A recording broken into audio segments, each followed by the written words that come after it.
BFM Business et Tech Co présente Tech Co, la quotidienne. François Sorel. Et un grand bonsoir à toutes et à tous, un grand merci d'être là, merci d'être fidèles à BFM Business et merci aussi de suivre Tech Co la quotidienne. Chaque soir, vous le savez, on est là 19h30, 21h, la radio, la télé, les replays, les podcasts et du lundi au vendredi. Voilà, notre petit séjour à Vivatech se termine. Nous voilà de retour sur notre plateau ici à BFM Business et on est ravis de vous retrouver pour Tech Co et évidemment décortiquer, analyser toute l'actu tech du jour avec au sommaire en ce mardi 23 juin. Eh bien, on va revenir sur cette actu intéressante concernant Meta qui va lancer des lunettes moins chères que celles que l'on connaît aujourd'hui avec notamment Ray-Ban ou Oakley. On en parle dans quelques secondes. Et puis, on évoquera aussi cette décision du gouvernement de proposer à partir de la rentrée 2027 1 heure d'IA par semaine pour les lycéens à partir de seconde. Est-ce que c'est une bonne nouvelle ou pas? Tiens, là aussi, on va débattre. Et je recevrai tout à l'heure une start-up intéressante entre la Silicon Valley et Paris. Il s'agit de Genesis AI qui veut apporter de l'intelligence en fait aux robots, toute une histoire. Est-ce que c'est possible? Tiens, c'est la question qu'on posera à notre invité tout à l'heure. Voilà le sommaire de ce Tech Co la quotidienne. Merci d'être là et bienvenue à vous toutes et à vous tous. Tech Co, la quotidienne, le débrief de la tech. Et oui, Tech Co la quotidienne, on débriefe ensemble l'actu tech avec ce soir sur le plateau. Eh bien, nous avons Frédéric Krebs. Salut Fred. Bonsoir François. Ravi de te retrouver Frédéric. Frédéric qui est président de Krebs & Partners. Tu as été aussi le patron d'Allociné pendant plusieurs années. Tu as travaillé aussi dans des grands studios de ciné hollywoodiens, je crois.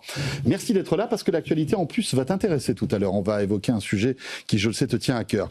À tes côtés, c'est André Losgut-Pietri qui est là. Salut André. Salut François. André qui est le président du JEDI, le Joint European Disruptive Initiative. Est-ce que tu étais à Vivatech? Bien sûr. Pas mal quand même. Ah, c'était très bien. Intéressant, souveraineté, des boîtes formidables. Tiens d'ailleurs, je fais un peu ma pub.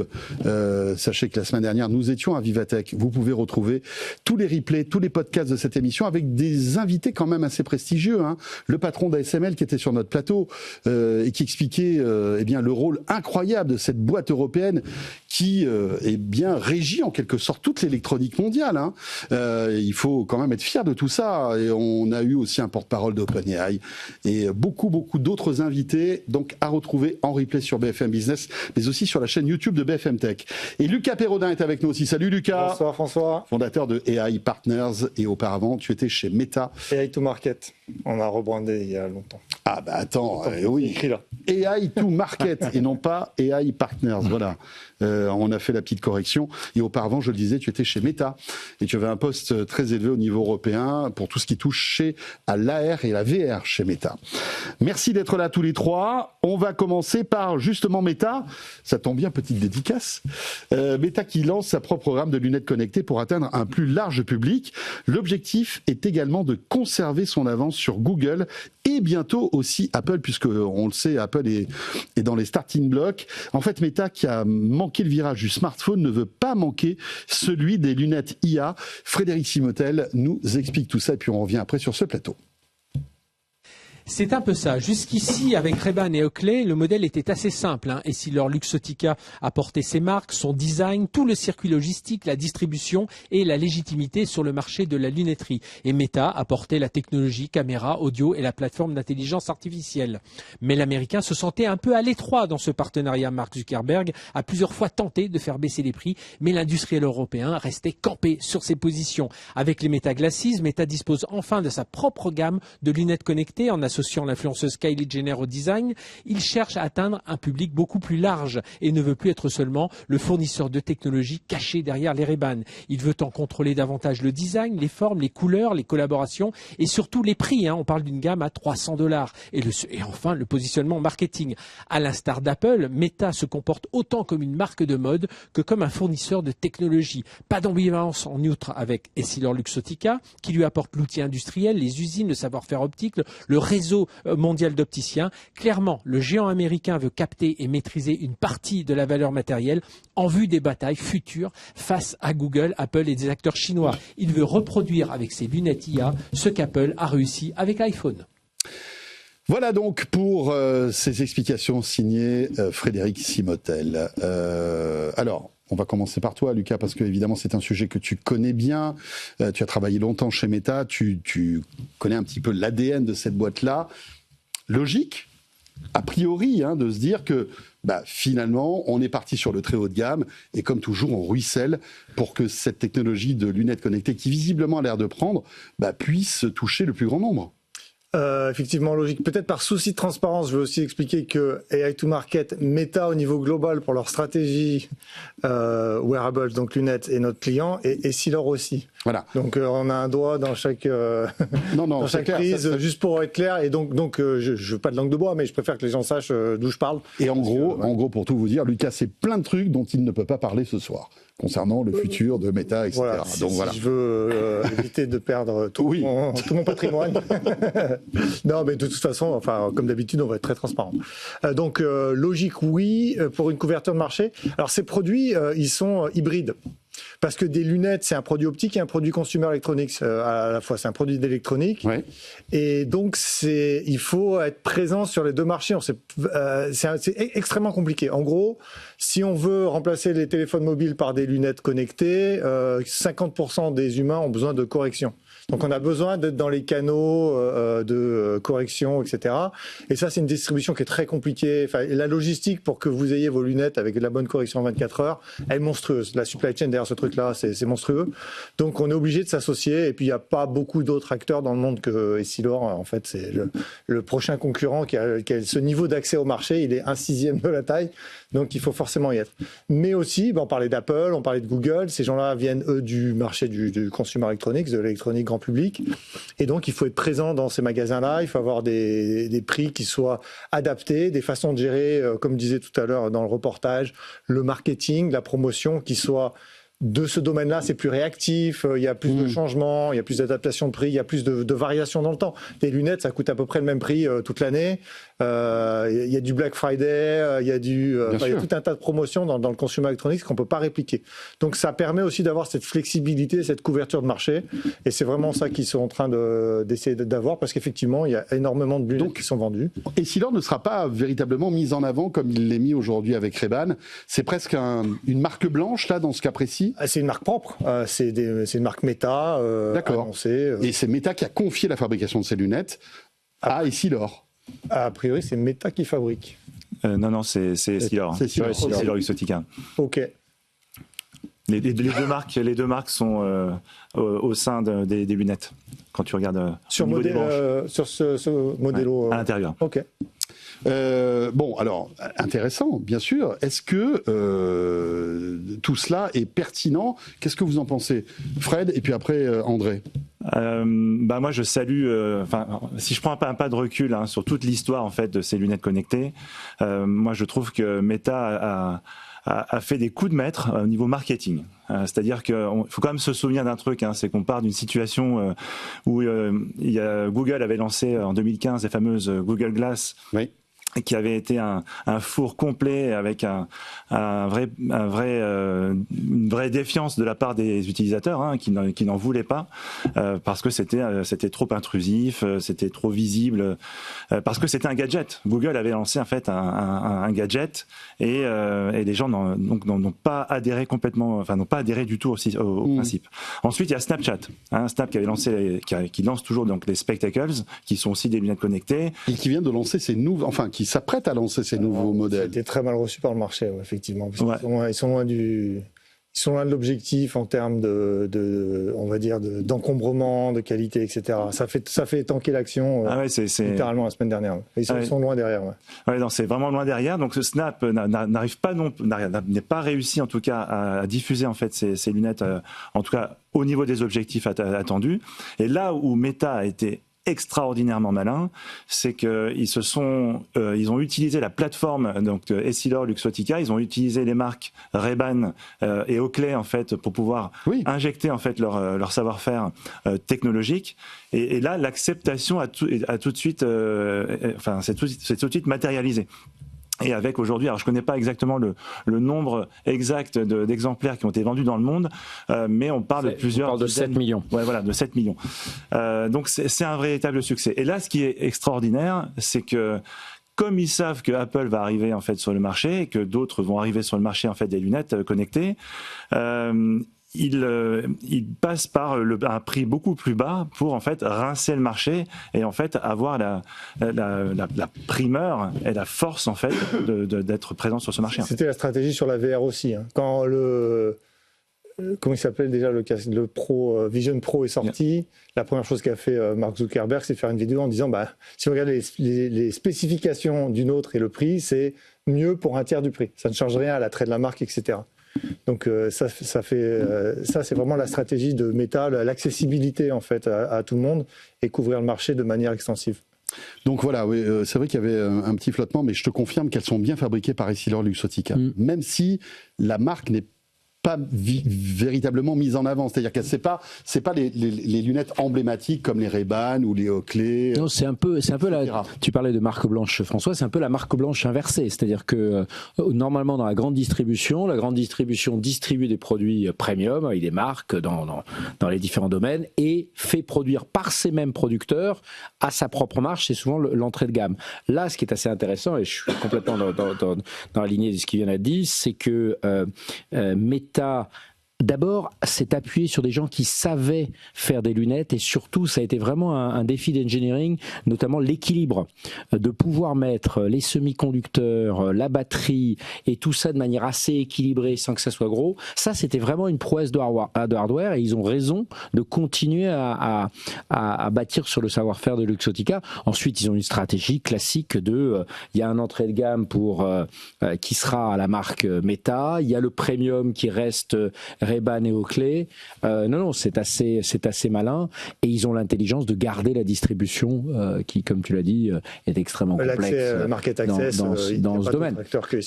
La vraie question, c'est est-ce que si véritablement les Européens avaient un tout petit peu plus de courage, pourquoi est-ce que Luxottica ne se dit pas attendez, je suis dans l'hardware, pourquoi j'essaye pas? C'est une occasion en or de rentrer ou du moins d'apprendre. En fait, ce que fait Meta, c'est une stratégie qu'ont fait les Chinois pendant 30 ans.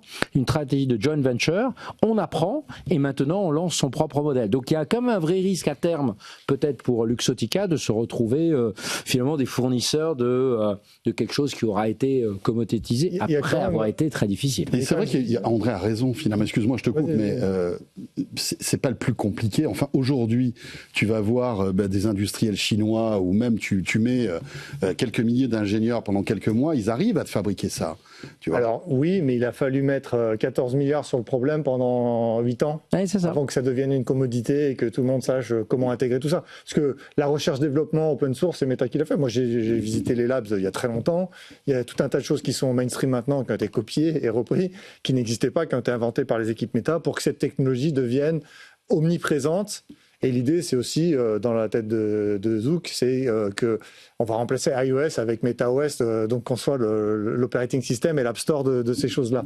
Il y a quand même un point qui est hyper important, on parlait des Google Glass, etc. Il y a un truc qui a permis cette propagation de la technologie, c'est les LLM, parce que finalement, ces lunettes, elles n'ont pas d'écran aujourd'hui. C'est des assistants multimodaux. On peut discuter avec elles. En gros, c'est ChatGPT à l'intérieur des lunettes. Il y a un modèle qui est disponible aux États-Unis, qui n'est pas disponible en France. C'est un modèle de niche. Après, qui est un peu expérimental, on va dire. Exactement. Mais en fait, les millions d'unités dont on vient de se parler, on est passé de VR à AR, qui était le seul plan, donc avoir des écrans face à nous, à ce que l'IA générative a permis, c'est d'avoir ce produit intermédiaire avec uniquement des caméras, des micros et des haut-parleurs, donc pour capter et discuter, qui permettent de mettre des lunettes sur la tête des gens, d'apprendre plein de trucs sur les usages en attendant que les écrans soient prêts. Donc il y a quand même une rupture technologique au milieu. En fait, on a simplifié, mais on peut se dire que la prochaine génération intégrera peut-être des modèles. Les écrans, ça arrive avec. Mais ça va être intéressant de plus frugaux. Ce que tu dis, c'est est-ce que finalement Essilor-Luxottica va s'émanciper de Meta pour fabriquer elle-même son hardware? Juste un petit mot, alors c'est plus compliqué, c'est beaucoup plus compliqué que ça. La technologie est extrêmement compliquée. Qui fabrique les outils, qui a les lignes, c'est beaucoup plus imbriqué que ça. C'est très compliqué à démêler, à dire l'un fabrique, l'autre fabrique. C'est vraiment un partenariat sur le long terme, et ça nécessite. On va dire que la partie électronique, c'est pas non plus le cœur de métier des sealers traditionnellement. Donc il a fallu que. Oui, mais c'est pas le cœur de métier de Meta aussi au départ. Avec le rachat d'Oculus et de tout le travail qui a été fait, Meta est arrivé avec beaucoup plus d'ancienneté, de moyens, et puis aussi avec les investissements colossaux qui ont été faits. Donc dans le partenariat, cette partie technologique, elle est quand même très importante de la part de... Je serais très curieux de savoir si Luxottica met des moyens aujourd'hui pour apprendre extra. C'est une opportunité en or pour eux de monter dans la chaîne. Alors c'est sûrement très compliqué, mais sur la miniaturisation des batteries, sur potentiellement les écrans, etc. Les antennes, c'est extraordinaire. Et puis est-ce qu'un jour Essilor Luxottica va pouvoir avoir d'autres partenaires technologiques que Meta finalement? Est-ce que cette exclusivité, ce mariage entre ces deux géants va durer de manière indéfinie? Est-ce qu'il a été, on va dire, signé pour une période bien donnée? C'est ça qui est intéressant. Ce qui est intéressant, c'est la balance du pouvoir. Paradoxalement, Essilor a beaucoup de pouvoir dans cette conversation, parce qu'encore une fois, pour pouvoir mettre des lunettes correctrices sur la tête de l'humanité, il faut avoir un réseau de distribution qui soit près des gens, avec une capacité de correction. Tout ça, ça veut dire qu'il y a des laboratoires, cuisines. Voilà. Et c'est un métier très particulier, et dans lequel il y a beaucoup d'inertie. En fait, la barrière d'entrée dans cette distribution-là est très grande, et Essilor a une énorme part de marché. Donc, ce qui est intéressant, c'est que c'est pas c'est quand même le assez déséquilibre équilibré. Habituel. Ces deux géants là. Et donc Essilor, c'est une bonne mariée pour plein d'autres boîtes. Et d'ailleurs, il paraît qu'il y a des tensions entre les deux. Enfin, je veux dire, il paraît que c'est pas tout le temps un chemin tranquille. Sans commentaire. C'est peut-être un vrai mariage entre égaux dans ce cas-là. Il y a donc des tensions. Pour terminer sur ce sujet. Est-ce qu'on a un peu des retours sur l'utilisation effective en fait de ces lunettes? Alors moi, je peux te le dire, moi, j'ai la chance d'avoir une paire que je ne mets pas très souvent, j'avoue, parce que j'ai un problème, c'est que l'autonomie n'est pas bonne. Et aujourd'hui, moi, mes lunettes, parce que j'en ai vraiment besoin au quotidien, je les porte du moment que je me lève jusqu'à ce que je me couche. Et l'autonomie de ces lunettes tu peux pas tenir une journée. Et deuxième chose, au bout de quelques heures, je sens quand même le poids des lunettes sur mon nez, en tout cas sur l'arête de mon nez. Alors peut-être qu'elles sont mal réglées, etc. Je dis pas, mais voilà, c'est pas aussi fluide qu'une paire de lunettes toute simple. Voilà. On referme la parenthèse et on enchaîne avec une autre grosse actu liée aux médias. Ça a été le top départ, il y a quelques heures, pour le deal entre TF1 et Netflix. Après l'annonce, il y a un an, de l'accord de diffusion des programmes du groupe sur la plateforme américaine. Et ça y est, il est désormais possible de regarder Koh-Lanta, The Voice et autres programmes phares de la chaîne sur Netflix, après avoir regardé Tech & Co, bien sûr. Toujours Tech & Co en priorité, BFM Business. C'est une première au monde, ce partenariat, qui pourrait ouvrir la porte d'ailleurs à d'autres partenaires entre Netflix et des chaînes. Nathan Cocampo nous raconte tout ça. 35 000 heures de programmes s'ajoutent au catalogue de Netflix. Les grands classiques de TF1, Koh-Lanta, The Voice, Masked Singer, des séries à succès comme HPI avec Audrey Fleurot, mais également les journaux, émissions d'information de l'ensemble des chaînes du groupe, notamment LCI. Un deal gagnant-gagnant selon TF1, qui cherche toujours plus à élargir son audience en captant les plus jeunes. Le groupe français profitera aussi d'une plateforme reconnue pour sa fluidité et son ergonomie, qui pousse à la consommation. Côté Netflix, la quête d'un catalogue de plus en plus riche et diversifié est un poids de taille pour récupérer des abonnés. Un partenariat logique pour les deux géants, habitués aux coproductions de séries ensemble, comme Tout pour la lumière, et qui s'inscrit pleinement dans la tendance actuelle des chaînes de télévision. France Télévisions est hébergé chez Amazon Prime et vient de nouer un partenariat de diffusion avec YouTube. M6 est sur Amazon aussi. La chaîne L'équipe est sur Disney+. Netflix qui ne ferme pas la porte à d'autres accords du même style avec d'autres chaînes traditionnelles dans d'autres pays. Des mots de son PDG Greg Peters. Le partenariat avec TF1 pourrait servir de modèle. Voilà, reportage signé Nathan Cocampo sur cette actu média qui est très importante. Déjà, premier partenariat entre Netflix et un vieux diffuseur, un vieux média, c'est quand même assez intéressant. Alors toi qui as travaillé chez Allociné, qui suit évidemment l'actualité des médias et la transformation des médias depuis pas mal de temps, qu'en penses-tu ? Alors, il y a plein de façons de voir ce deal. Il y a une façon négative, il y a une façon positive. On va discuter de ça là maintenant. Il faut juste quand même remettre un peu tout ça dans son contexte. C'est-à-dire que quand Netflix arrive en 2014, je ne sais pas si vous vous rappelez, on avait fait une émission d'ailleurs ensemble en septembre 2014, toutes les chaînes de télé classiques disaient attention, c'est les Américains qui débarquent. C'est l'ennemi du public numéro 1. C'était l'ennemi public numéro 1, évidemment. Même avec un petit peu d'arrogance, un peu de mépris de la part de ces... Ouais, vous ne faites pas de direct, vous ne faites pas d'infos. Et les patrons de ces chaînes montaient au créneau en disant ils sont en train d'acheter tous les droits de toutes les séries, etc., qu'on ne peut pas diffuser. C'était la guerre. Exactement. Donc un peu de mépris, et c'est pour ça que c'est un peu drôle maintenant, 12 ans plus tard, 12 ans, de voir que la boucle se boucle finalement. Mais entre-temps, il y a eu quand même des initiatives de la part de toutes ces chaînes. On se souvient de Salto, par exemple. La tentative que TF1, M6, France Télévisions ont essayé de se mettre d'accord pour lancer une sorte de contre-Netflix qui a été fait à reculons, n'importe comment. Alors, après, c'est toujours très compliqué dans le monde des médias. C'est facile de commenter un échec, mais bon. Voilà, ils ont tenté le coup. Et ça a été lancé en 2020. Ça a fermé en mars 2023. Il y a eu, en mars 2023, je crois que c'était aux alentours de 500 000 abonnés payants. Faut pas oublier que de l'autre côté, aujourd'hui, Netflix en France, c'est 15 millions d'abonnés payants. C'est 30 millions de spectateurs uniques par mois, Netflix. Donc c'est ça aussi que TF1 va chercher. Donc voilà, donc Salto, ils n'ont pas réussi à lancer un truc solide, ça a fermé. Ensuite, il ne faut pas oublier que TF1 et M6 ont essayé de se fusionner.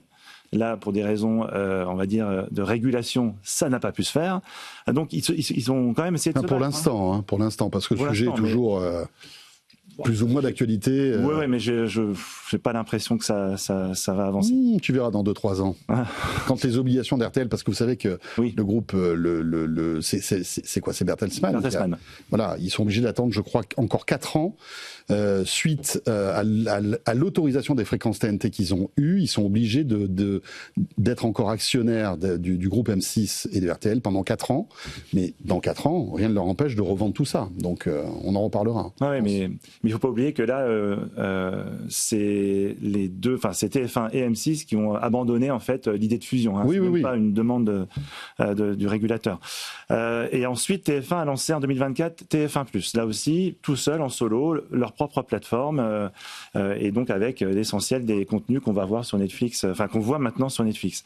Donc c'est assez marrant qu'aujourd'hui, Rodolphe Belmer, donc le patron de TF1, qui a été au bord de Netflix auparavant. Absolument, il faut quand même faciliter. Voilà, il faut quand même. C'est aussi une histoire d'homme de tout ça. C'est ça qui est intéressant, c'est que Rodolphe Belmer travaillait pour Netflix avant d'être patron de TF1. Donc je pense qu'il avait ses connexions et qu'il a aussi insufflé ce partenariat. Et je pense à raison, parce que en fait le travail de TF1, c'est de maximiser ses audiences pour l'ensemble des contenus qu'il produit. Et ça, je pense que c'est un bon deal. En tout cas, c'est un deal intelligent. On va dire sur le court terme, parce que il y a tout un ensemble énorme, un bassin d'audience énorme, notamment chez les jeunes qui ont l'habitude de regarder Netflix régulièrement. Donc, ce deal-là est important pour les TF1. C'est un deal qui est même pas défensif. Au contraire, que je trouve offensif, et c'est une première mondiale. Bravo Rodolphe Belmer, c'est un sacré coup.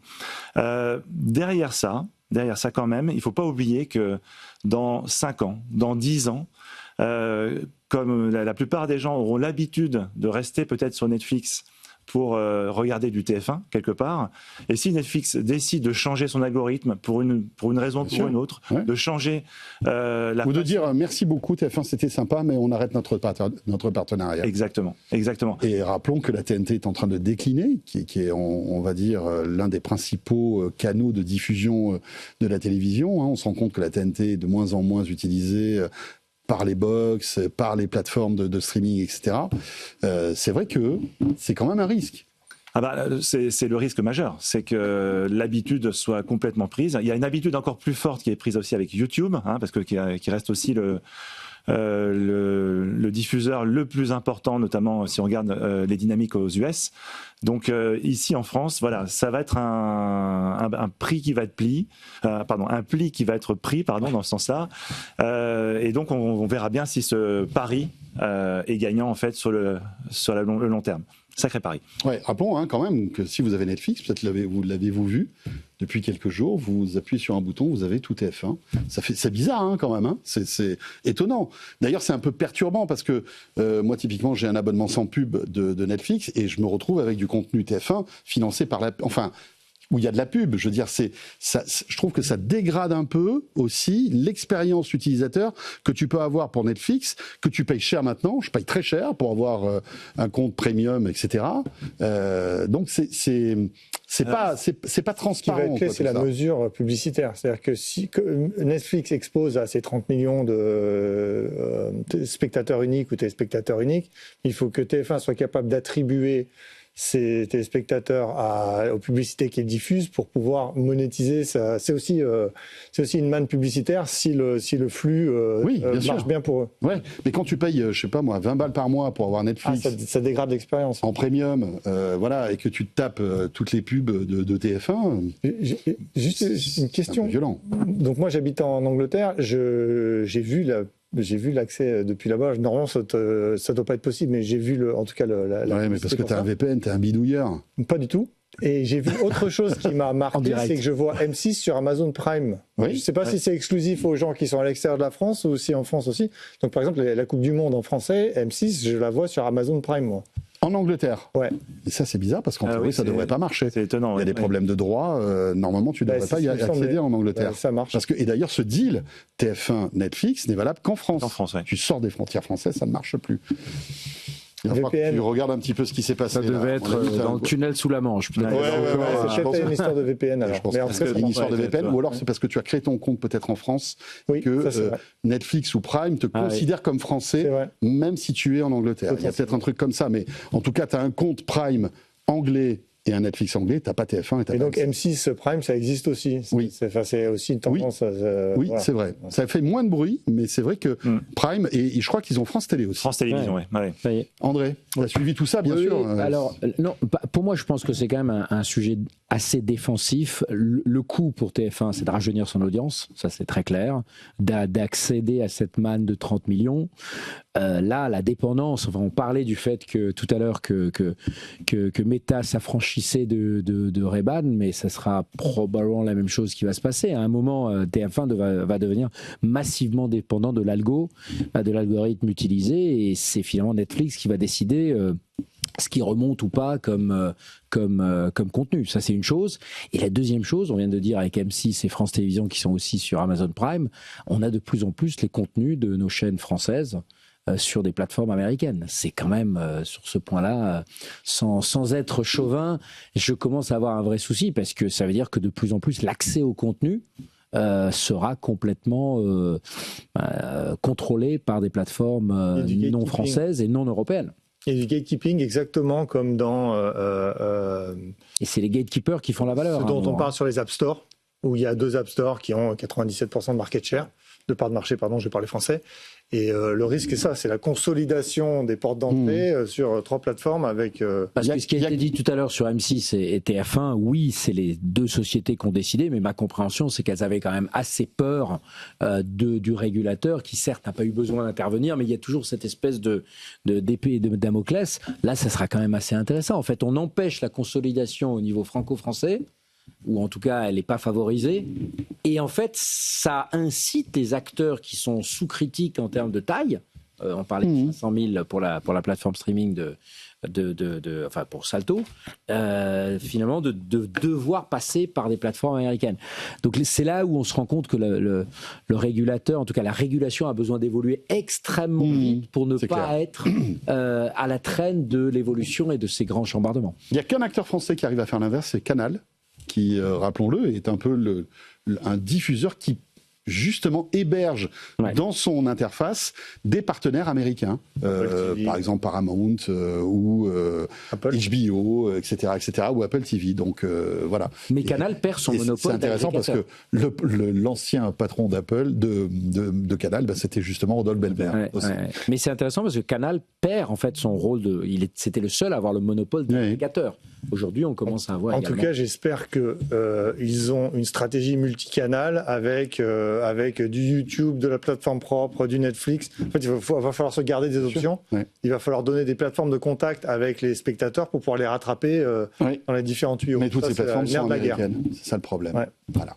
Allez, on va faire une petite pause. Il est 20h, pile, sur BFM Business et Tech & Co, la quotidienne. Toujours avec Frédéric, André et Lucas. On repart dans 1 minute pour, encore une fois, commenter toute l'actu tech de ce jour. À tout de suite.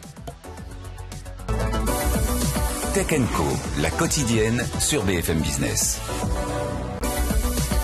Tech & Co, la quotidienne, le débrief de la tech. Le retour de Tech & Co, la quotidienne, un grand merci d'être avec nous, toujours sur le plateau de Tech & Co ce soir. Frédéric Krebs, qui est président de Krebs & Partners et ancien patron d'Allociné, c'était il y a quelques années. André Lerschgut-Pietri est là aussi, président du Jedi, et Lucas Perrodin, le fondateur de AI Partners. Vous savez qu'on évoque souvent l'intelligence artificielle et, on va dire, toutes ces IA qui aspirent le web. Et on évoque souvent, en fait, tout ce qui touche à l'écrit, les sites web de médias qui sont complètement avalés, on va dire digérés par l'IA. Mais il faut savoir que la musique, et on va dire d'une manière générale, tout ce qui touche à l'audio et vidéo, est aussi absorbé par l'intelligence artificielle aujourd'hui. Il faut savoir que par exemple, le modèle de Yann Lequin est très intéressant. Le World Model de Yann Lequin, c'est ça. C'est non pas d'absorber de l'écrit, mais absorber de la vidéo et du son, pour fabriquer en fait une espèce d'intelligence artificielle qui comprend son environnement et non pas qu'elle se base que sur l'écrit en fait. C'est tout le pari de Yann Lequin d'ailleurs qui est assez intéressant. On ne sait pas s'il va y arriver. Oui, Lucas. Non, c'est une correction technique, mais ça. Vas-y, je t'en prie. Moi, je le dis avec mes mots, mais vas-y, explique. En fait, c'est pour que le modèle trouve lui-même qui comprenne le monde tout seul, qui trouve les règles de pourquoi deux choses sont similaires ou dissimilaires, sans qu'on ait besoin de lui expliquer avec des protocoles d'entraînement. On lui dit ça c'est un chat, photo de chat, et puis 2000 photos de chat avec écrit chat. En fait, on lui montre des photos et le modèle doit déduire ce qu'il y a de similaire et donc en sortir un concept. En fait, c'est des modèles qui conceptualisent. Ça s'appelle des GEPA, Joint Embedding Probabilistic. D'accord. Voilà, bon, désolé. Non, mais c'est pas désolé. Évidemment, c'est très intéressant. Mais ça va mettre du temps avant que ça arrive, tout ça. Et puis, enfin, ce que dit Yann Lequin, c'est que ça va complètement bouleverser la manière dont on va donner de l'intelligence, en fait, à de nouveaux objets. Pourquoi pas la robotique, notamment. Parce que c'est vrai que la robotique pourrait être complètement décuplée en termes d'intelligence avec cette innovation. Ce qui est intéressant, c'est que là, c'est Winamp qui attaque, écoutez bien, Nvidia, parce que justement, Winamp a une filiale qui s'appelle Jamendo, qui est spécialisée dans l'accompagnement des musiciens. Ils font la distribution, le marketing, la gestion des droits, etc. Et en fait, ils accusent Nvidia d'avoir pompé en fait tout leur contenu, finalement, sans leur avoir demandé l'autorisation. Une boîte comme ça, Winamp, qui attaque Nvidia, il faut quand même être téméraire, je trouve, pour le faire. Et je voulais avoir votre avis là-dessus. Légitime, évidemment, ce sujet, de se dire, voilà, j'absorbe en fait tout ce contenu multimédia sur le web pour nourrir en fait toute mon IA, sans rétribuer évidemment des droits d'auteur et des sociétés. Ça pose quand même un problème. Qui commence sur ce sujet? André, allez. Non, moi je trouve ça hyper intéressant parce que ça va vraiment tester si on peut utiliser des métadonnées, puisque c'est ça que met en avant Winamp, pour démontrer que en fait l'accès libre est différent de liberté totale d'entraîner ces données. C'est-à-dire que ça, il doit y avoir une rétribution à ceux qui ont créé ces données. Et ils font fort parce que non seulement ils attaquent Nvidia, mais ils attaquent à la fois en Belgique, où ils sont localisés, et aux États-Unis. Donc ils appliquent une méthode à l'américaine. On y va fort. On montre qu'on est solide. Et moi, je trouve que vraiment là, il y a un point, parce que l'idée n'est pas de protéger, d'interdire l'utilisation des données, mais de le rétribuer. Il y avait aujourd'hui une réunion avec le président, avec la presse quotidienne régionale, ce qu'aujourd'hui la presse n'a pas réussi à faire par rapport aux grands modèles qui aujourd'hui pille, il n'y a pas d'autre mot, le contenu qui est généré et qui fait que de plus en plus, aujourd'hui, la presse a du mal à justifier parce que la même information va se retrouver très très vite dans tel ou tel modèle. Donc ça va tester et ça va déterminer en fait la manière dont la data va être utilisée. Donc quand on revient sur le sujet World Model dont on vient de parler, ça va peut-être aussi tester la capacité aux grands modèles de langage de voir que les arbres ne vont pas monter au ciel et on va se rendre compte à un moment que la donnée entraînée, labellisée, même industrielle, où il y a une propriété intellectuelle type artistique, elle a une valeur et qu'il faut la rétribuer. Et en gros, il faut que Winamp réussisse sur ce coup-là. Oui, il faut que Winamp réussisse. C'est vraiment une jurisprudence qui va se déterminer par ça. Ce qui est intéressant, c'est que visiblement, les discussions étaient là avec Nvidia, mais Nvidia n'a pas cédé, n'a pas voulu. En fait, c'est pour ça que Winamp attaque finalement Nvidia, parce que Nvidia fait la sourde oreille. On parle quand même de pas mal de contenu, hein. Je crois que c'est 300 000 chansons, 60 000 artistes, et en fait c'est pas, alors ça va pas être Rihanna, Michael Jackson, etc. On va dire que c'est de la musique qui sert pour des films, des pubs, des vidéos sur les réseaux sociaux, des sites internet, etc., etc. L'enjeu de ce procès, c'est une jurisprudence. Hein. Si on a une jurisprudence, là, il va avoir des avocats costauds de chaque côté. En anglais, on dit c'est une uphill battle, c'est une bataille en montée. Hein. Donc, ils vont se prendre des vagues et des vagues d'avocats. C'est un peu la même chose que quand on fait de l'App Store avec Apple et que on va en appel, contre-appel, feinte. Voilà, toutes ces feintes de corps, passement de jambes, tous ces trucs-là. Donc là, il faut s'attendre à une bataille monstrueuse. Alors, vont-ils arriver à une jurisprudence ? Je ne sais pas. Après, il y a un autre problème qui est assez fondamental, c'est que d'abord, toute la donnée qui pouvait être aspirée, elle a été aspirée, et que la donnée marginale, incrémentale, elle est relativement faible par rapport à tout le quorum de données qui a déjà été exploité.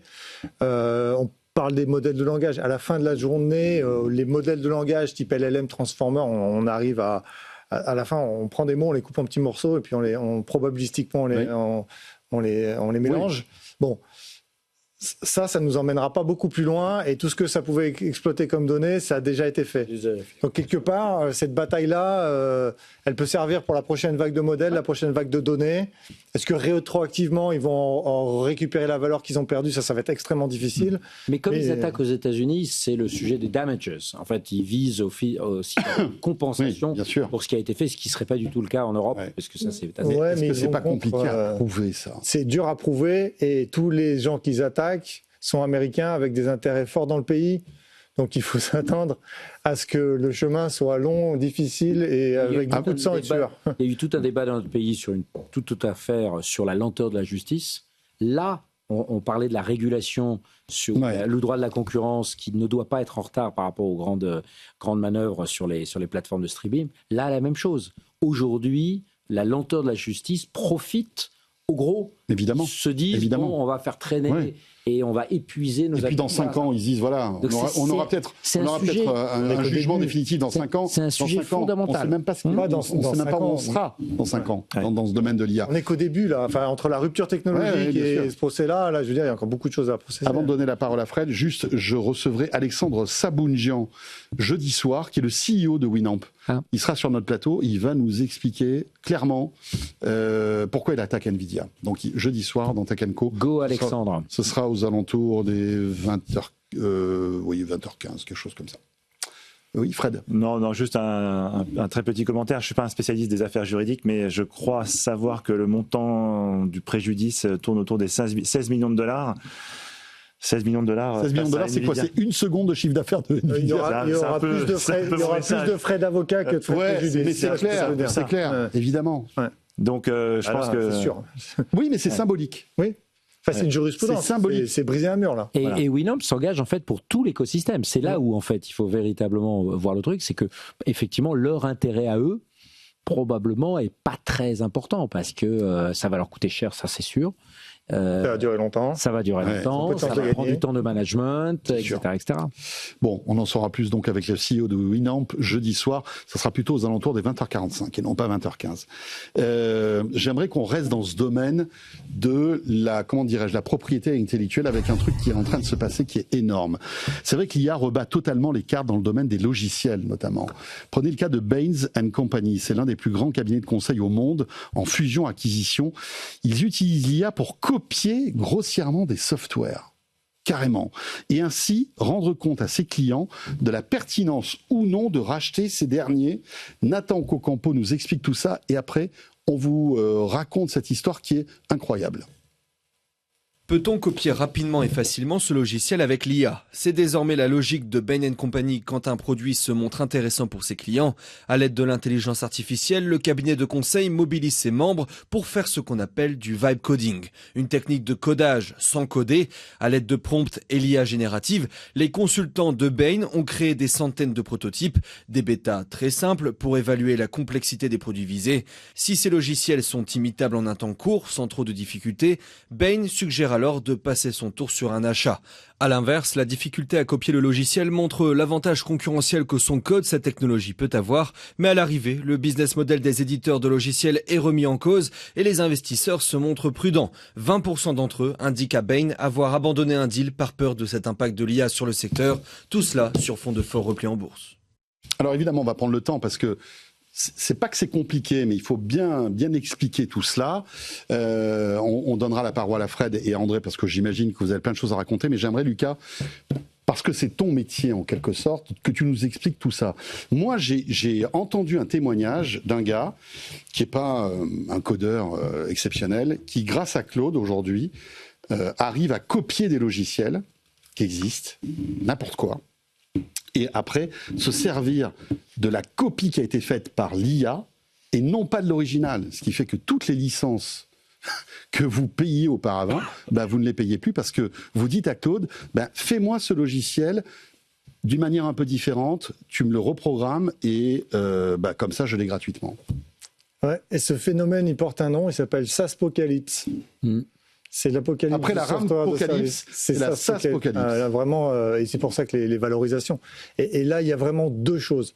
D'abord, il y a tout ce qui faisait ce qu'on appelle le moat, donc les avantages concurrentiels des éditeurs de logiciels, la difficulté d'avoir accès à des ressources de développement, la bonne compréhension des processus de l'entreprise, l'effet de réseau, plus j'ai d'utilisateurs. C'est un peu difficile de devenir spécialiste dans une entreprise lambda de SAP, de Salesforce.com. Donc il y avait beaucoup de temps pour former les gens, et donc en sortir, il y avait un coût de sortie qui était très fort. Et donc déjà, ce qui se passe aujourd'hui avec l'Agentic, c'est que sans recopier le logiciel, on peut avoir les mêmes fonctions, mais de manière très personnalisée. On n'a pas besoin d'attendre la prochaine release de SAP. On n'a pas besoin de... Alors en gros, moi, comme j'ai passé beaucoup de temps dans l'Amérique corporate, j'étais chez HP et chez Meta, des SaaS, j'en ai acheté. Les SaaS, et le sales rep, il vient et vous dit, ça va coûter 50 millions, ça va prendre 3 ans et ça va faire ces 5 choses. En fait, ça coûte 150 millions, ça prend 9 ans et ça fait 3 choses sur les 5. Oui, j'ai fait Business Objects, SAP, Magento, je les ai tous fait, Salesforce.com, tout ce que...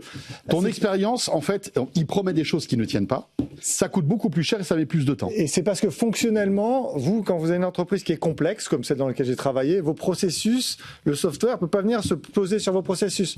Vous êtes toujours obligé, le software, à faire 50% de vos process et vous devez construire des trucs à côté. Avec après, c'est du sur-mesure. Avec des Excel, etc. Oui, mais ces logiciels-là, ils ne sont pas faits pour mesure. Ouais. L'Agentic, c'est sur mesure. C'est un software d'entreprise pour votre besoin, votre façon de travailler. Et puis, si vous voulez changer la façon de travailler, vous attendez pas la prochaine release, vous allez changer le contexte. Donc, il y a une plus grande autonomie par rapport à ça. Donc, déjà, ça, c'est enlever de la valeur. Ça ne veut pas dire que les logiciels disparaissent, mais le marché adressable du logiciel, il est en train de fondre à vue d'œil. Et ensuite, dans ceux qui développent des logiciels, on se dit effectivement, comme on est en train de le dire, en plus, si je demande à un assistant de coding de le faire, donc en fait, il y a cette ressource qui est extrêmement chère, c'est-à-dire d'avoir des gens qui étaient capables de fabriquer des logiciels par rapport à mes besoins. Je leur expliquais mes besoins et fabriquer un logiciel. Ça prenait longtemps, ça coûtait extrêmement cher. Maintenant, ça prend quelques minutes, quelques heures. Et donc, cette barrière-là, elle est tombée. Et donc, maintenant, quand on veut racheter des sociétés, on se dit, est-ce que je pourrais le faire ? Et là, ça n'est que des consultants de Bain qui font du vibe coding. Parce que si on vous met des ingénieurs IA qui font pas du vibe coding, mais du vrai coding et qui utilisent Claude Code et Codex correctement, je peux vous dire que la barrière que Bain a vue de pas acheter, elle est x2, x3, et il reste beaucoup moins de logiciels. Donc il y a toujours des logiciels, il y en a toujours besoin, transactionnellement. Ces logiciels, ils seront plutôt cachés derrière des agents qui vont aller les interroger. C'est-à-dire que les utilisateurs les voient de moins en moins. On va avoir une conversation avec un agent, l'agent va aller chercher l'information dans le logiciel, la ramener à l'utilisateur, la transformer. Donc il y a une intermédiation qui est en train de se faire aussi. Ouais. Donc ça, c'est vraiment, c'est un peu compliqué, mais ce mouvement-là dans le SaaS, il est gigantesque. Il y a vraiment des empires qui sont en train de se faire et de se défaire en ce moment. On a vu Salesforce.com, par exemple, qui a très vite, le patron a dit, quand il a vu les agents, on se parle d'il y a 2 ans et demi, il a dit, on n'est plus une boîte de software, on est une boîte d'agents. Ça s'appelle Agentforce, parce qu'il a compris que les plaques étaient en train de bouger sous ses pieds, littéralement. Bon, la transformation, je ne sais pas si ça va aller assez vite pour qu'il puisse... Mais je trouve qu'il y a un point commun avec le précédent sujet, finalement. Parce qu'on peut se dire que l'IA de Claude qui va faire du vibe coding et créer un logiciel qui va ressembler à un logiciel de Salesforce, par exemple... va être même plus adapté à ton besoin que si tu avais acheté Salesforce. Donc, c'est encore plus customisé. C'est ça. Et il va sans doute s'inspirer de Salesforce, mais un jour, il va avoir des procès partout, finalement, non ? Oui, mais les bases de code, c'est largement disponible. Enfin, oui. Mais là, pour aller détricoter comment est-ce que le logiciel a créé ça, ça va être très compliqué. André, impressionnant ça. Hein, oui, non, mais c'est vraiment la SaaS apocalypse. Moi, j'imagine une boîte comme Adobe, par exemple. Ça va être terrible. Adobe, Salesforce, SAP, ServiceNow. C'est comme une magnifique opportunité de rebattre les cartes. Je veux dire, aujourd'hui, les grands éditeurs de logiciels étaient quand même essentiellement américains. Donc là, la question, c'est quels vont être les nouveaux empires qui vont se créer. Est-ce qu'il va rester des éditeurs de logiciels à terme, c'est ça, en tout cas, la valeur, d'abord, c'est la preuve par neuf que l'IA est en train complètement de changer la valeur du logiciel. Et donc, ça va migrer vers des choses qui sont difficilement réplicables. Les workflows, les relations clients, la connaissance métier.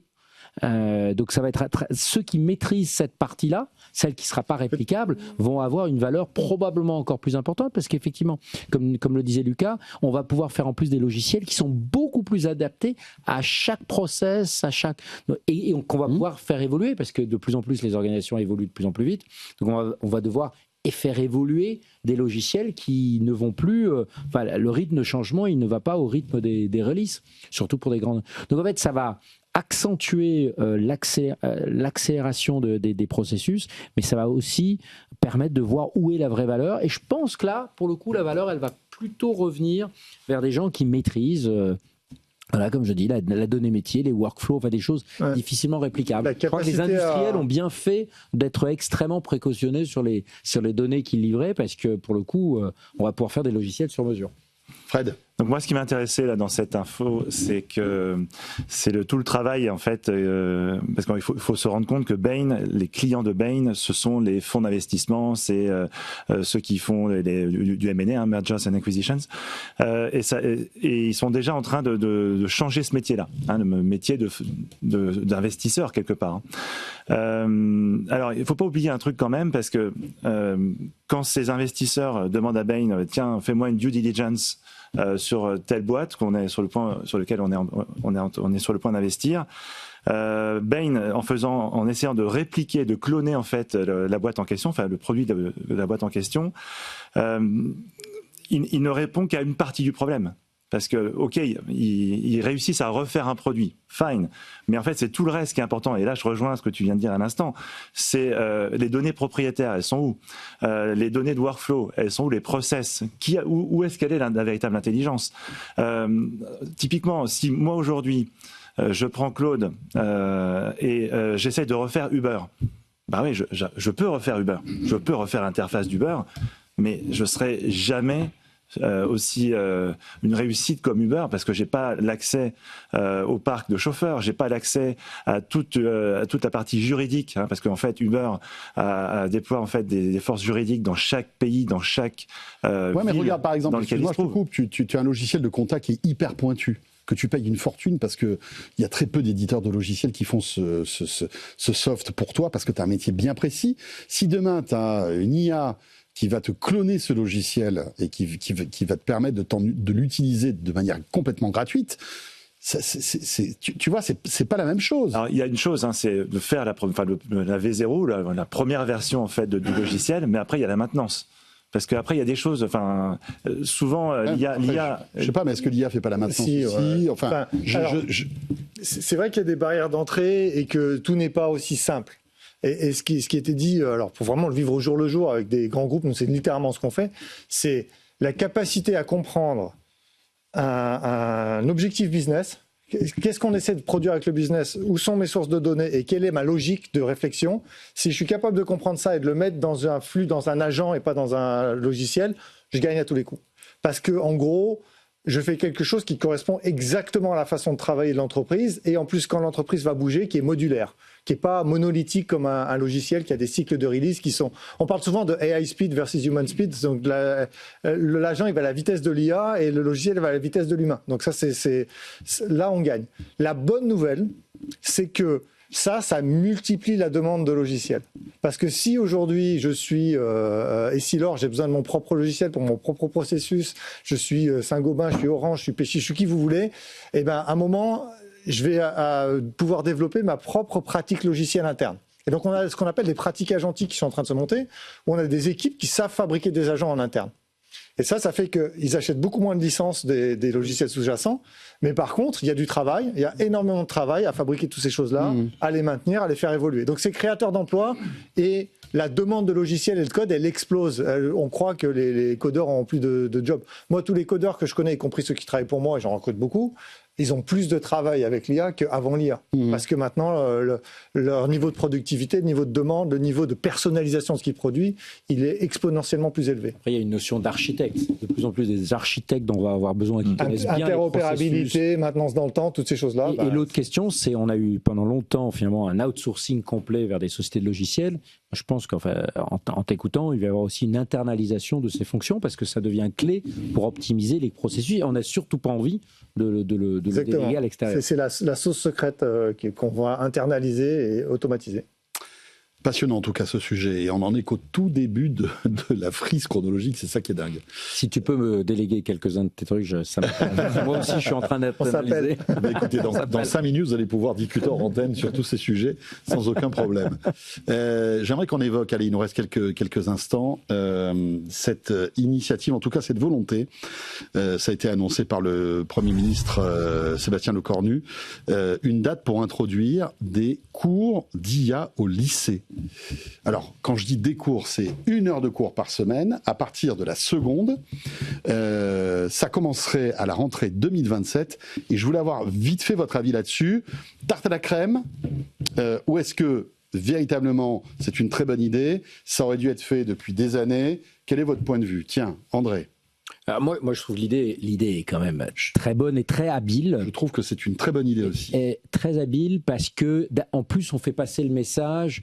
On ne veut pas juste les entraîner à utiliser l'IA, mais on veut développer une capacité justement d'architecte. Donc il y a cette notion sous-jacente d'esprit critique. De dompter l'IA et non plus d'être, on va dire, une espèce de vassal. L'honnête homme ou l'honnête femme du 21e siècle. Donc voilà, je suis sûr qu'il va y avoir certains qui vont dire ça y est, c'est les lumières réappliquées à l'éducation nationale. Après, le défi, comme toujours chez nous en France, c'est le décalage.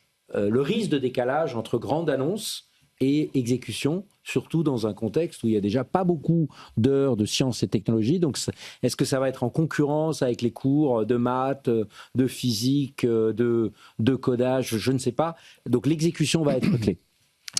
Donc, les attentes sont là. Fred, et après Lucas. Moi, je salue l'initiative, évidemment. Par contre, je pense que c'est peut-être pas la meilleure façon de le faire. Parce que là, ça va être cantonné, donc 1 heure par semaine. On va dire c'est un bon début, mais c'est pas suffisant par rapport à l'enjeu. Ça fait quand même 40, je sais pas quoi, ça va faire 40 heures quoi à peu près. C'est ça, même un peu moins. On peut en dire des choses, mais c'est pas mal quand même. Moi, ce que j'aurais trouvé vraiment intéressant, c'est d'injecter des cours d'IA, enfin des cours d'IA, des heures d'IA au sein même des cours principaux. Français, maths, histoire géo, physique, etc. Là, j'aurais trouvé en fait un terrain de jeu qui aurait été beaucoup plus intéressant encore, parce que c'est ça le vrai sujet. C'est que j'ai mon fils qui rentre de Chine, là, il a 16 ans, il a fait un truc, enfin il a découvert en fait ce que c'était qu'une nation entière qui a compris exactement l'impact de la technologie et l'impact positif de la technologie. Et c'est pas juste un vœu pieux ou un délire. Hein. Il est revenu enthousiaste du truc parce qu'il s'est dit ah oui, j'ai compris ce que c'était que l'IA pour telle chose. Et c'est ça. Et je pense qu'aujourd'hui il faut embrasser cette techno. Je pense qu'on peut pas reculer, on peut plus reculer.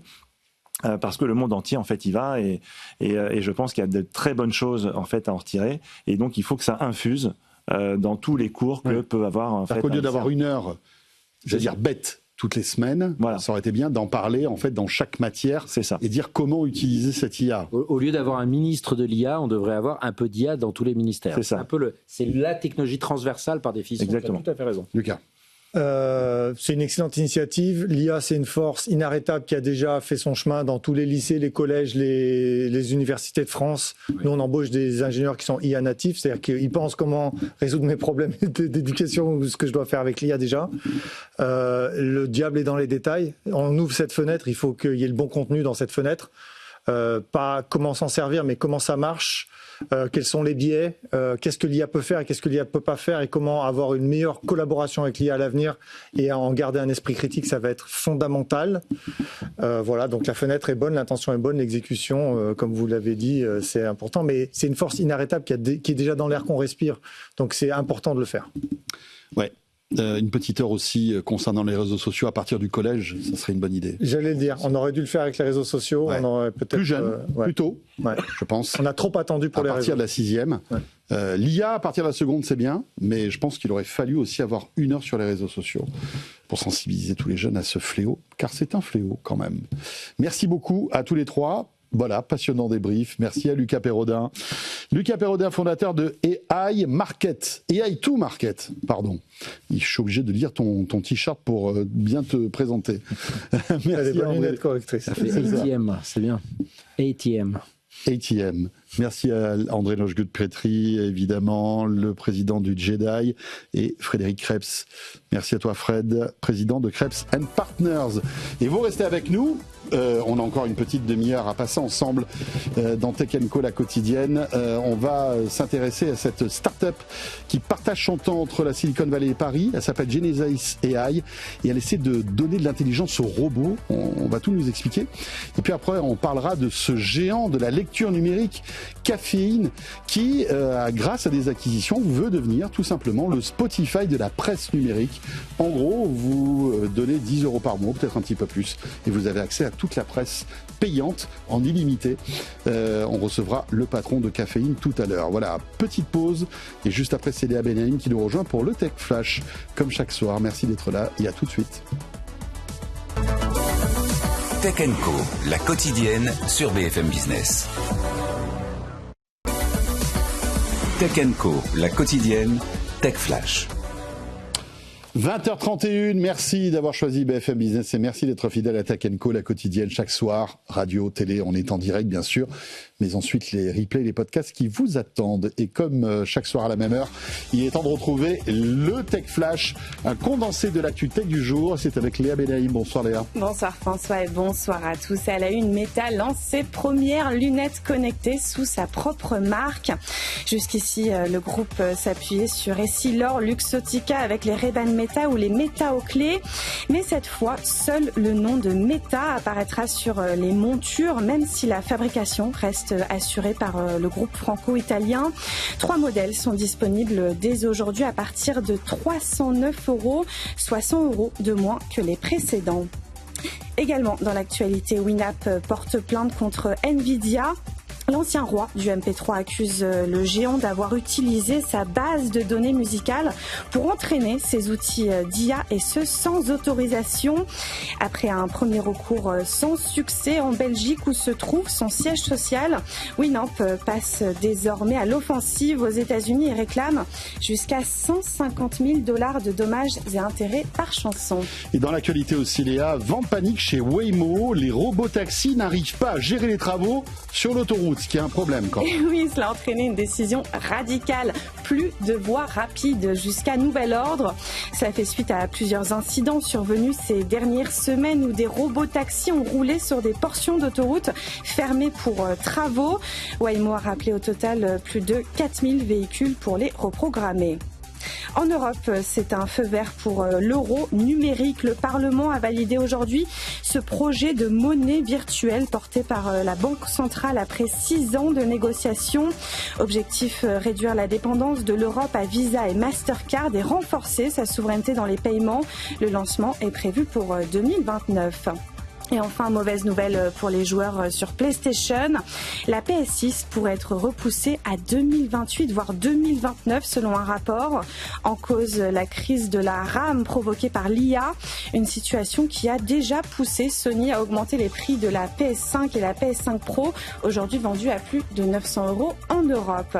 Et pour finir, je vous donne rendez-vous ce soir à 22h30 sur BFM Business pour Tech & Co Business, votre rendez-vous en compagnie de Frédéric Simotel.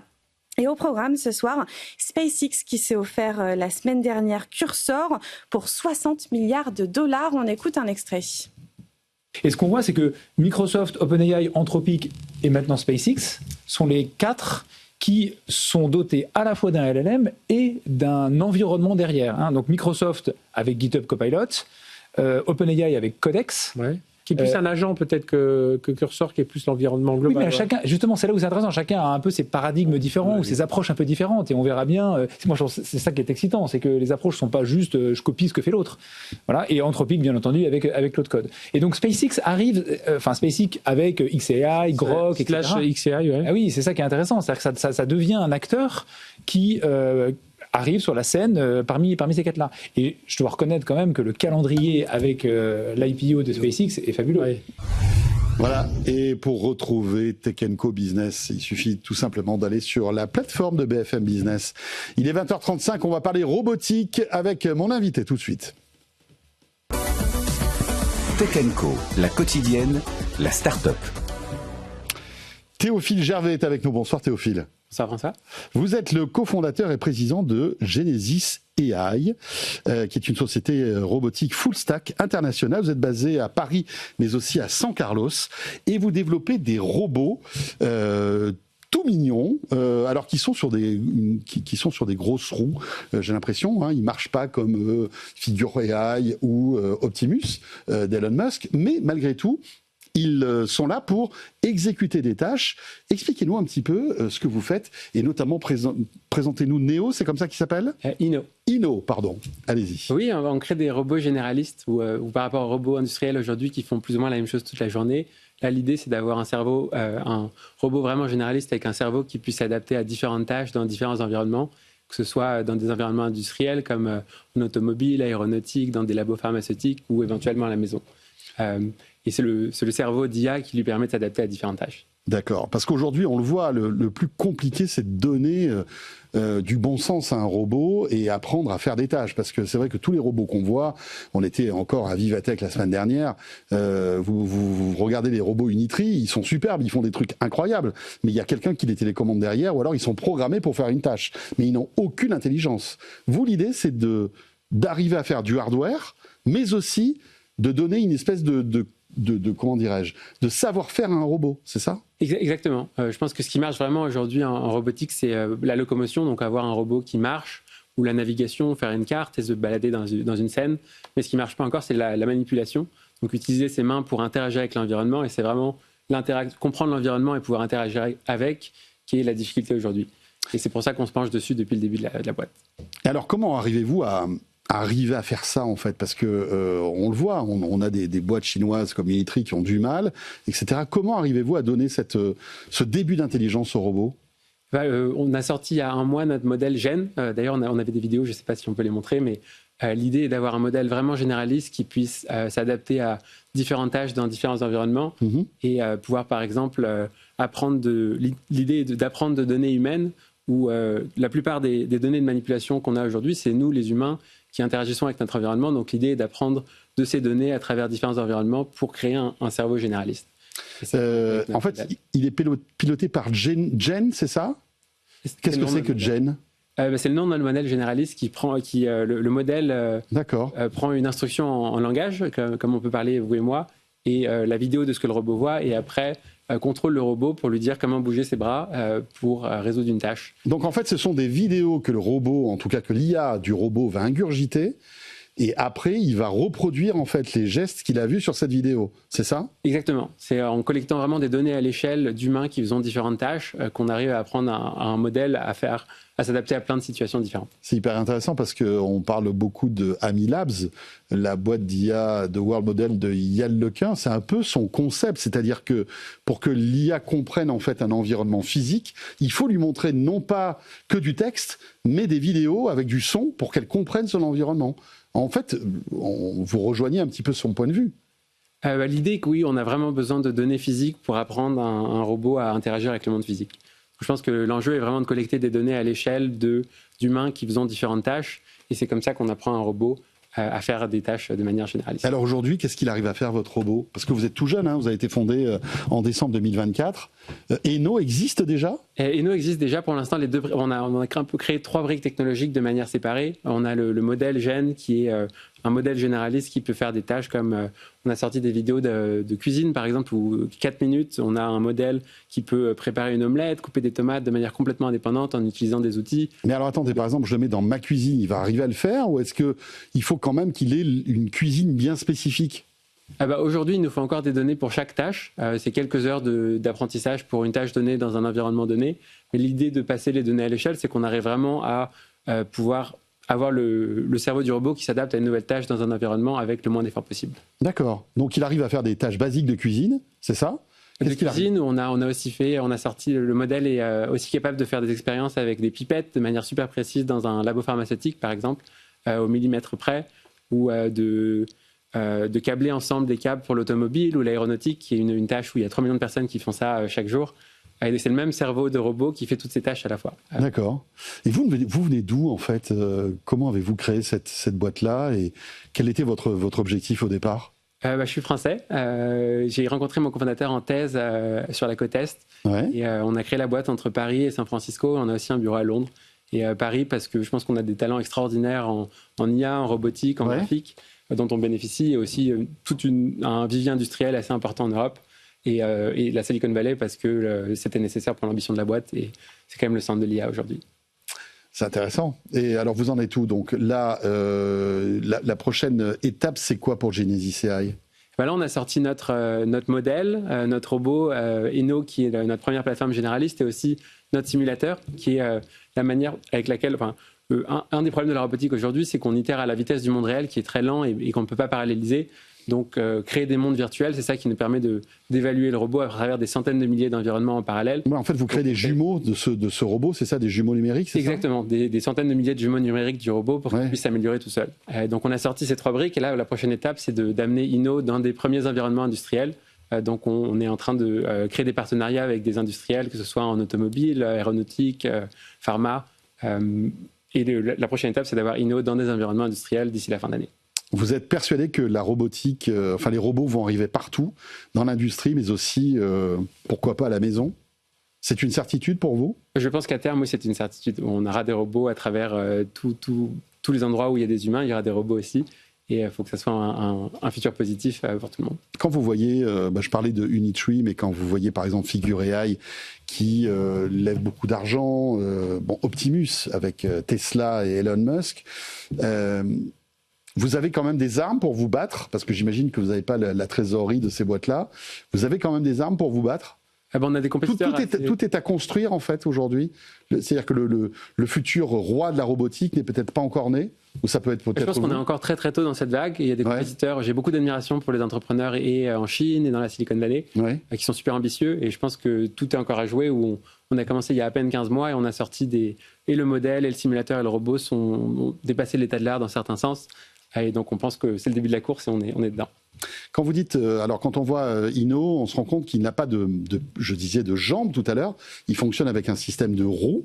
Pourquoi avoir choisi ce point précis? C'est une bonne question. Je pense que la partie la plus importante d'un robot humanoïde, c'est que les bras et les mains soient humains, donc avoir 5 doigts et les mêmes degrés de fonctionnalité que les mains humaines. Et il a un torse aussi, il a une petite tête, je crois. Et on n'a pas besoin de tête en fait, parce qu'on n'a pas de cerveau. Donc à part les bras et les mains, le reste du corps n'a pas besoin d'être humain. Et la plupart des industriels préfèrent un robot sur roue parce que c'est plus safe et plus facile à déployer. Enfin là, il a une petite tête. En fait, on peut imaginer. Après, c'est de l'anthropomorphisme, mais on se dit que le dessus, en fait, de son torse. Il y a quand même une caméra. Ouais, c'est ça. Ça fait, oui, ça fait un peu une petite tête, quoi, en quelque sorte.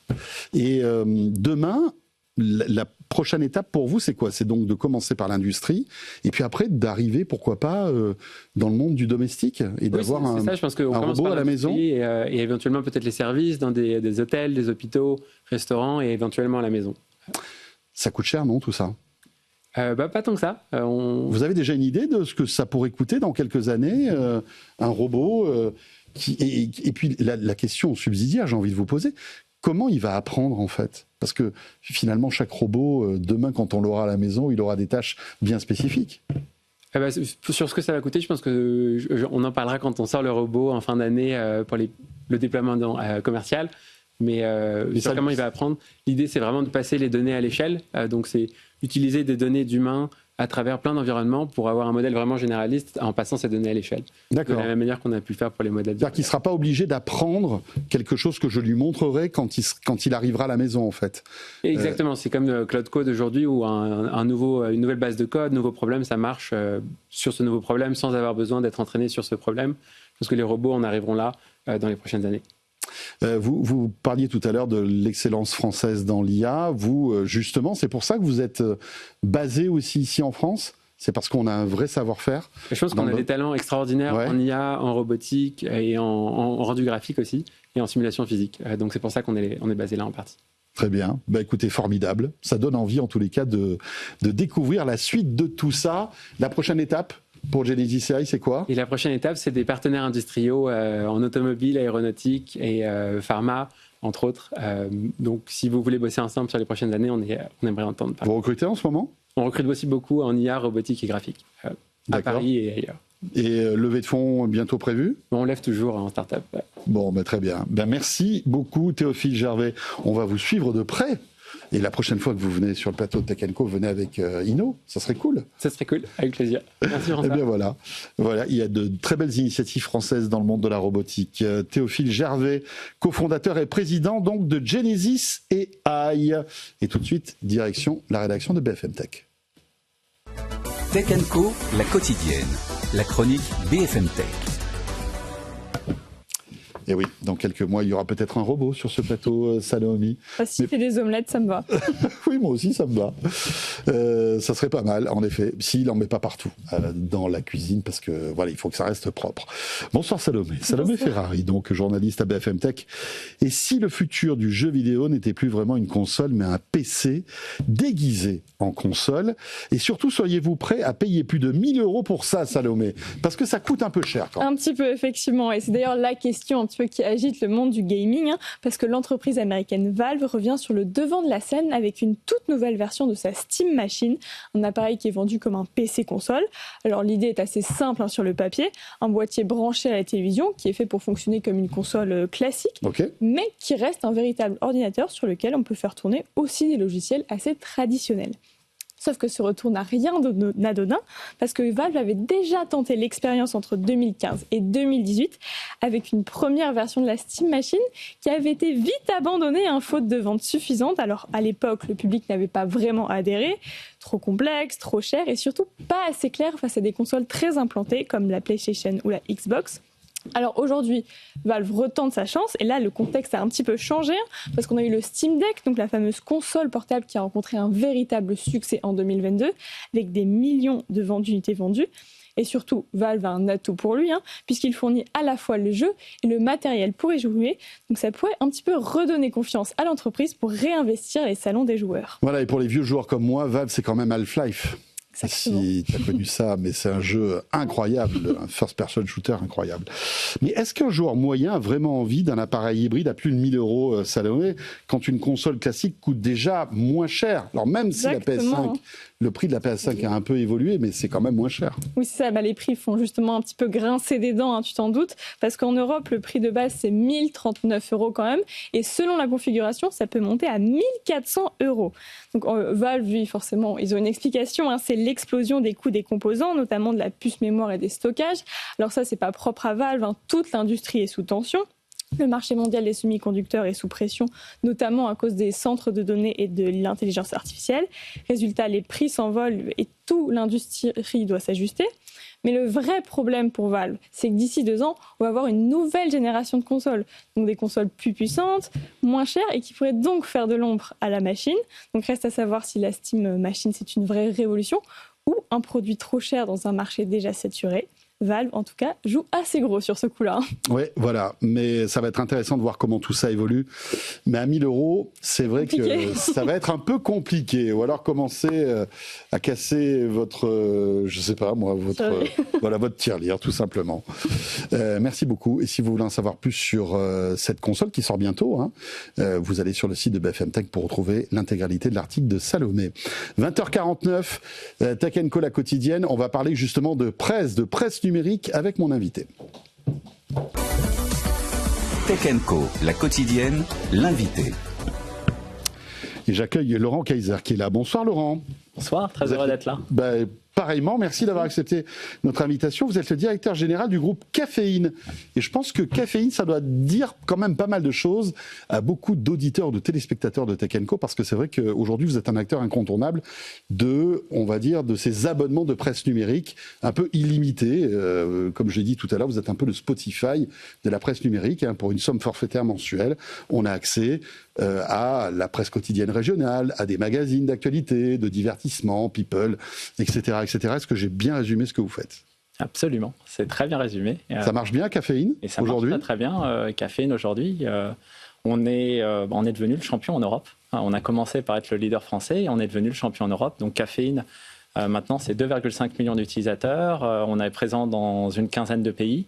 On a 200 personnes dans l'entreprise, dont la moitié sont dédiées à tech, le produit et la data. Et on va s'approcher dangereusement des 100 millions de chiffre d'affaires. Donc ça marche très bien. Donc ça marche. Donc il y a un modèle économique pour la presse. Parce que c'est vrai que s'il y a bien un secteur aujourd'hui qui est décrié, dont on ne donne pas cher pour les années qui viennent, c'est bien celui de la presse. Nous, on a cette conviction chez Caféine qu'il y a un avenir pour la presse, il y a un avenir pour l'information de qualité, l'information fiable, l'information diverse également. C'est ce qu'on met en avant à l'intérieur de notre offre et de notre produit. Et donc, on essaye à notre échelle de contribuer finalement au financement de cette presse de qualité, de ce journaliste de qualité. Depuis notre création, on a reversé 450 millions à l'industrie de la presse en Europe. C'est un peu le même modèle économique que Spotify ou pas? Tout à l'heure, on fait l'analogie, mais ça ressemble? Je trouve l'analogie très flatteuse et on aimerait bien arriver au même niveau que Spotify. Après, je pense que là où l'analogie s'arrête par rapport à Spotify, c'est qu'on ne travaille pas sur le même contenu finalement de Spotify. Puisque nous, on est sur du contenu d'information. Il y a un enjeu démocratique avec l'accès à ce contenu, l'accès à la diversité. Donc, ce qui fait qu'également dans l'expérience utilisateur qu'on a créée chez Caféine, et on a dû mettre en place également dans nos algorithmes de recommandation, on a dû mettre en place un certain nombre de choses qui font qu'on se différencie finalement du modèle Spotify. Là où on s'inspire du modèle Spotify, c'est d'être capable d'accéder à un seul et même endroit de façon simple, en illimité, à toute une série de contenus. Et nous, c'est spécialisé dans l'information fiable et diverse. Alors, vous avez pris la parole chez nos confrères de la Tribune Dimanche, qui excellent magazine qui fait partie de notre groupe aussi, CMA Média, dont fait partie BFM Business, pour évoquer la presse et l'intelligence artificielle.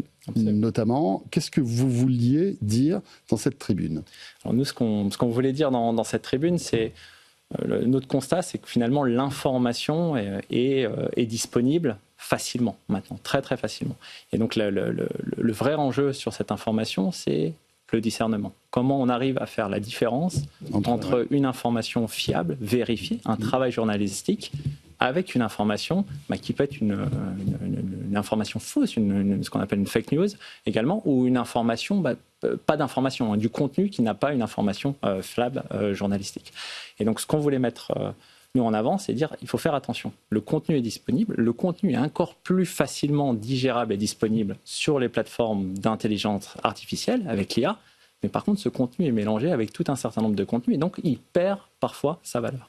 Et donc nous, notre conviction, c'est qu'il faut être capable de déjà expliquer quand le contenu a été créé et travaillé à base d'intelligence artificielle. Le deuxième point, c'est mettre en avant le contenu et les marques qui prouvent la qualité du contenu qui est ressorti par l'intelligence artificielle. Et le troisième point, c'était d'avoir des sources diverses utilisées par l'intelligence artificielle pour permettre finalement la diversité des opinions qui sont essentielles pour nos démocraties. Parce que vous, en fait, vous agrégez le meilleur de la presse. Donc, une presse, on va dire, dont l'info est vérifiée, dont c'est le métier, avec des rédactions et des vrais journalistes. Absolument. C'est une presse payante. C'est une presse payante et Caféine est payant. Et Caféine est payant, ça doit être bien payant. sûr. Mais est-ce que c'est pas un raccourci un peu trop rapide? Parce qu'on peut avoir aussi de la presse gratuite, qui est fiable aussi. Il peut y avoir de la presse gratuite fiable. Typiquement, nous, on est un média gratuit, un média d'actualité radio, télé, et il y a la déclinaison sur le web. Bien sûr. Et on est journaliste, on essaie de faire notre job correctement. Bien sûr, absolument. Mais d'ailleurs, on a également cette presse gratuite, fiable, à l'intérieur de Caféine. Et donc, on essaye de mélanger cette presse gratuite fiable et puis cette presse payante également. Et en fait, il faut arriver, et ça c'est notre conviction, dans un seul et même plateforme, de réunir cette presse de qualité. Donc c'est pas on va dire, c'est pas nécessairement le prix de l'abonnement qui donne la valeur du contenu. Ça, on est convaincu.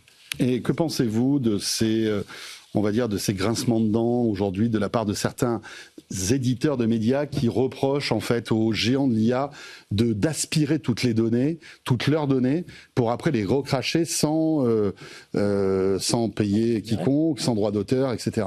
On a exactement la même bataille que ces groupes médias, parce que nous, on paye pour le contenu. Je vous l'ai dit, on a reversé 450 millions depuis notre création, on paye. Et c'est important de payer pour continuer à financer la production de ce contenu journaliste créé par des journalistes. Et donc, on a la même bataille que ces dirigeants de médias. Il faut payer pour le contenu de qualité si on veut qu'on continue à créer du contenu de qualité. Est-ce que le modèle économique est tenable aujourd'hui? Vous gagnez de l'argent chez Caféine? On est profitable depuis une dizaine d'années. Ouais. Donc, il y a un modèle. Donc, il y a un modèle économique. C'est ce modèle économique d'ailleurs qui nous a permis, nous on a eu aussi dans cette stratégie chez Caféine de faire une consolidation du marché. Donc on a fait 5 acquisitions en à peu près 6 ans, donc presque une par an, dont la dernière en date, celle de notre principal concurrent européen, qui est une société qui s'appelle Ridley. Norvégienne, je crois, c'est ça? Qui était suédoise. Suédoise, et on a récupéré toutes les activités en dehors des pays nordiques dans cette opération. Et donc on a créé justement le leader en Europe.